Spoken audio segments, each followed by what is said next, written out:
साथियों नमस्कार और एक बार फिर से स्वागत है आप सभी का आपके अपने चैनल कृष्णा 9155 पर। और साथियों,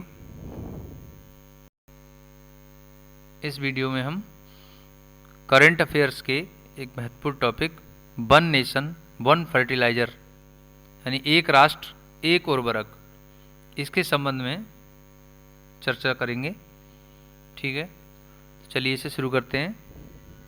देखिए साथियों, एक राष्ट्र एक उर्वरक योजना। ठीक है, देखिए वन नेशन वन फर्टिलाइजर। देखिए हाल ही में प्रधानमंत्री नरेंद्र मोदी द्वारा एक राष्ट्र एक उर्वरक योजना शुरू की गई है। प्रधानमंत्री भारतीय जन उर्वरक परियोजना के लिए एक राष्ट्र एक उर्वरक योजना केंद्र सरकार द्वारा शुरू की गई है। ठीक है, यह भारत सरकार द्वारा अब तक लागू की गई सबसे बड़ी उर्वरक पहल है। इस योजना के तहत सभी प्रकार के उर्वरक, चाहे यूरिया हो, डीएपी हो, एनपीके हो, एकल ब्रांड नाम, भारत के तहत बेचे जाएंगे। ठीक है, देखिए एनपीके क्या है। एनपीके मतलब क्या है? नाइट्रोजन। ठीक है, नाइट्रोजन, फॉस्फोरस,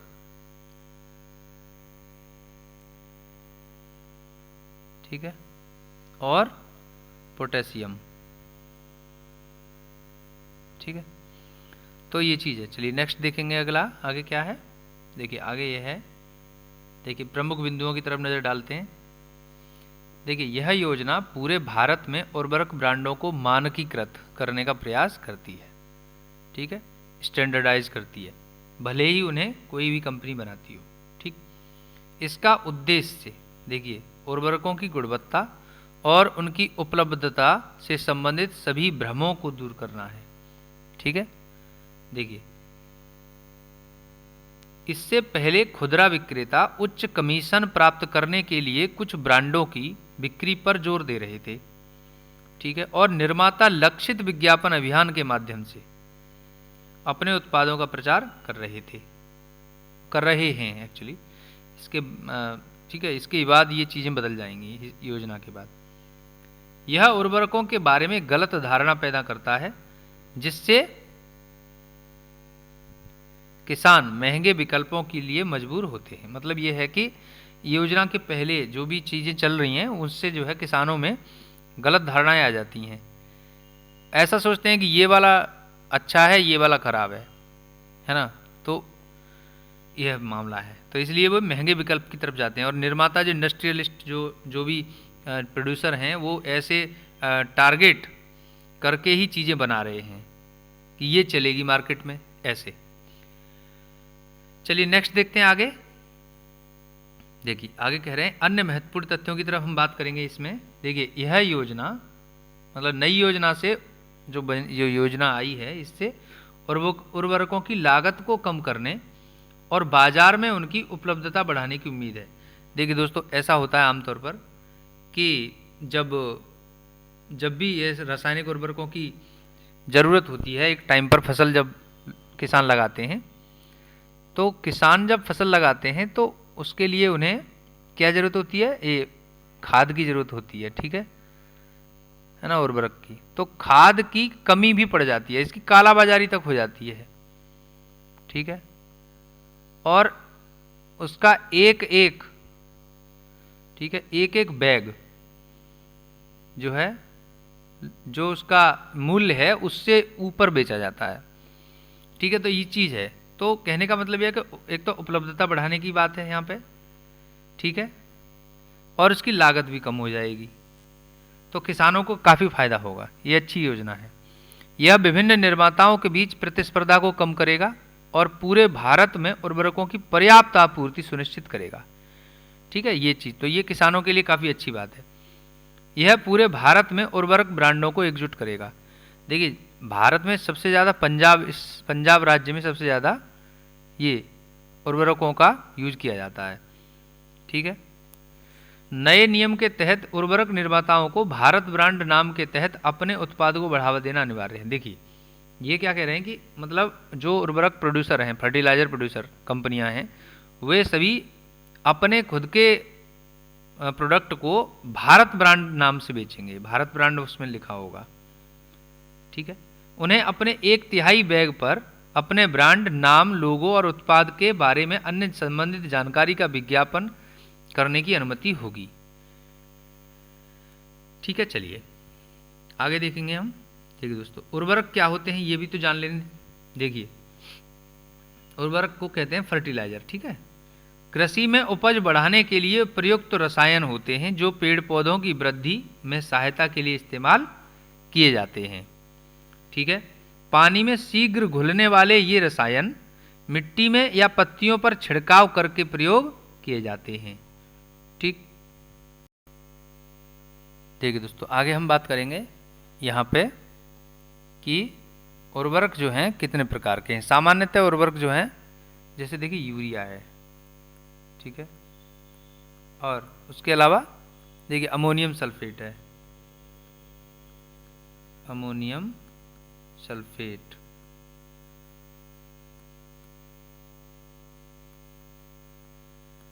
इसके अलावा सुपर फास्फेट,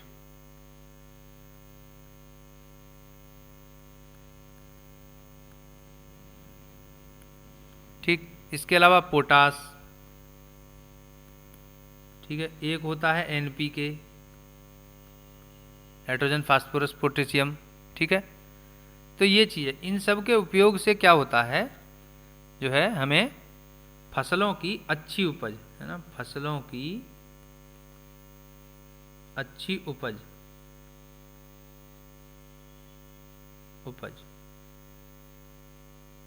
प्राप्त होती है, ठीक है। देखिए दोस्तों, ऐसा भी है कि एक समय पर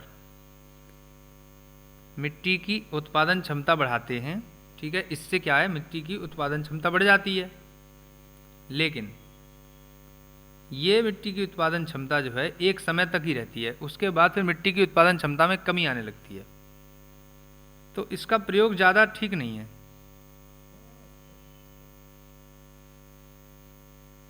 ठीक है। चलिए नेक्स्ट देखेंगे हम। आगे है भारत के प्रमुख उर्वरक कारखाने, है ना। तो देखिए कौन सा है, पहला है Deepak fertilisers and petrochemicals corporation limited.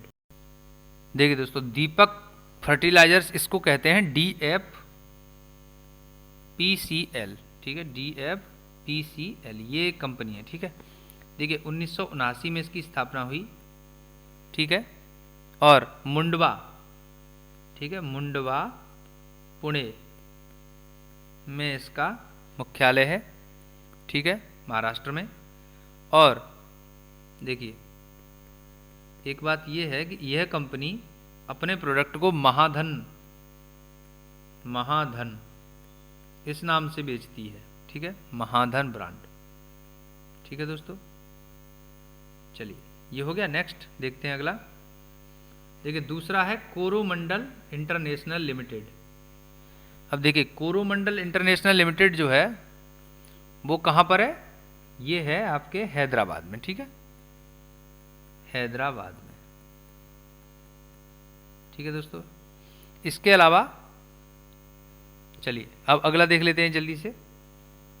अगला है गुजरात नदी घाटी उर्वरक और रसायन लिमिटेड, ठीक है, इसको GNFC कहते हैं, ठीक है, Gujarat Narmada fertilizer, Gujarat Narmada valley fertilizer chemical limited, ठीक है। देखिए तो ये 1976 में स्थापित हुई थी, ठीक है। देखिए साथियों, तो ये कहाँ पर है, भरूच में है, ठीक है, गुजरात के भरूच में है, ठीक। चलिए नेक्स्ट देखेंगे।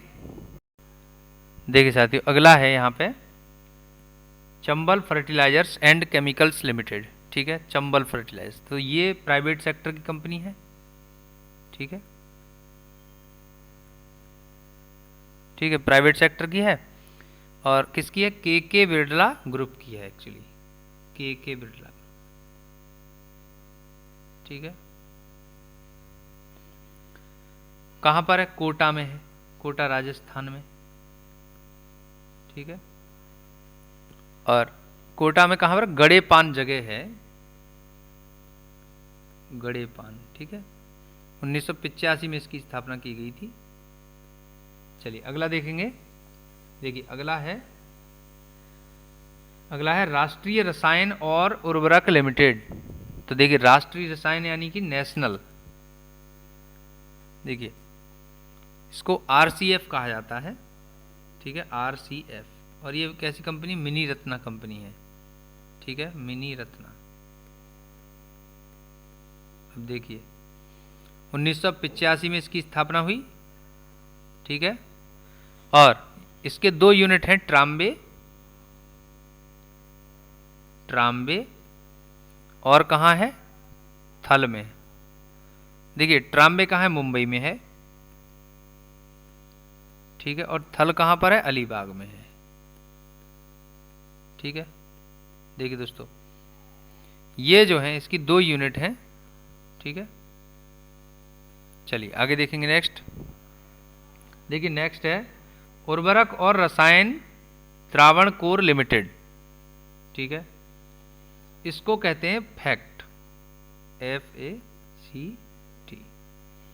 देखिए ये 1943 में स्थापित की गई थी, भारत सरकार के रसायन और उर्वरक मंत्रालय के स्वामित्व में, ठीक है।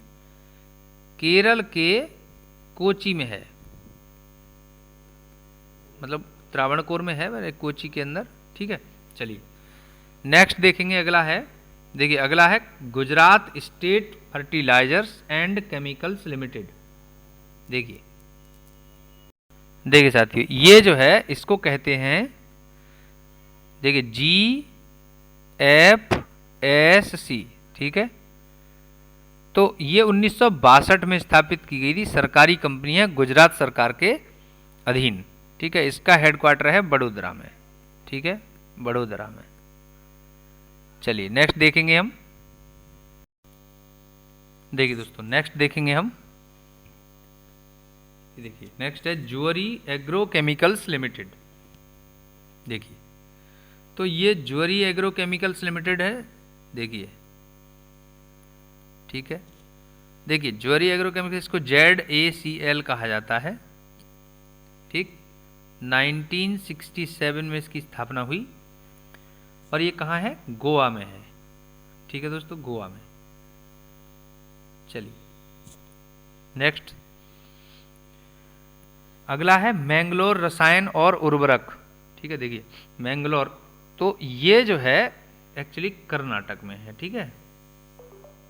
अब देखिए, ठीक, कर्नाटक में कहाँ है, बेंगलोर में, ठीक है, बेंगलोर में। और 1974 में ये स्थापित हुई थी। उसके बाद एक लास्ट बचा है ये राष्ट्रीय उर्वरक लिमिटेड, ठीक है, सरकारी कंपनी है, नेशनल फर्टिलाइजर लिमिटेड कहते हैं इसको, NFL कहा जाता है, ठीक है। 1974 में 1974 में स्थापना हुई, ठीक है। भारत सरकार के रसायन एवं उर्वरक मंत्रालय के अधीन कार्य करती है। और ये है कैसी है, मिनी रत्ना कंपनी है, ठीक है। चलिए तो देखिए दोस्तों इसके बाद हम ये चीज़ जान लेंगे। देखिए मैंने बताया था अभी कि रसायनों का सबसे अधिक उपयोग कहाँ होता है, देखिए पंजाब में होता है, ठीक है। और तो हमने समझा उर्वरक क्या थे, कृत्रिम रूप से रासायनिक पदार्थों से तैयार की गई खाद को उर्वरक कहते हैं, ठीक है। इसके बाद अगर हम बात करें, देखिए भारत सरकार में, ठीक है, उर्वरक और रसायन मंत्री, ठीक है, इस समय कौन है, देखिए इस समय जो है, इस समय यानी कि हम इस समय कब की बात कर रहे हैं, देखिए अक्टूबर 2022 की बात कर रहे हैं, ठीक है। तो डॉक्टर मनसुख, ठीक है, डॉक्टर मनसुख मांडविया, ये इस समय इस मंत्रालय के प्रमुख हैं या ये मंत्री जी हैं, ठीक है। चलिए दोस्तों तो हमने इस वीडियो में वन नेशन वन फर्टिलाइजर योजना के बारे में पढ़ा। ठीक है, करंट अफेयर से संबंधित यह बहुत ही अधिक महत्वपूर्ण है प्रश्न है। तो इसको स्टेट पब्लिक है ना सर्विस कमीशन और यूपीएससी के लिए ये काफ़ी महत्वपूर्ण है। ठीक है, मेंस एग्ज़ाम के लिए और प्रीलिम्स के लिए भी। तो इसे हमने समझा। ठीक है, चलिए, तो यदि आपको ये वीडियो अच्छा लगा है, हेल्पफुल लगा है, तो इसे लाइक करें, शेयर करें और कमेंट करें। ठीक है, और चैनल को सब्सक्राइब कर लीजिए। Thanks for watching.